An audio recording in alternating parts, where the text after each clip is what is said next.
Ikastolan, metodologia aktiboak gure pedagogiaren oinarriak dira. Haietariko bat proiektuak dira. Eta gu, LH3koak erdiaroaz gozatzen ari gara. Eta gure ikastolan, guztiok parte hartzen dugunez, historian jantzita dagoen aitatxo bati laguntza eskatu diogu.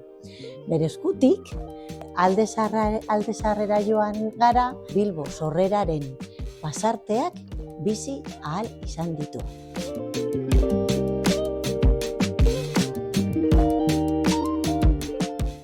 Nik nolabait parte hartu dut ekimen kultural honetan ikastolakoa eta umeena, gehien bat guraso bezala ikastola nirea dalako, gurea dalako, eta ikusten dut superpolita dela eta betetzen zaituela pilo bat nolabait umeen hezkuntzan parte hartze horrek eta egon horrek, ez? Orduan, da kontzeptua, zer da ikastola? Ikastola gu gara, eta horregatik egin dut.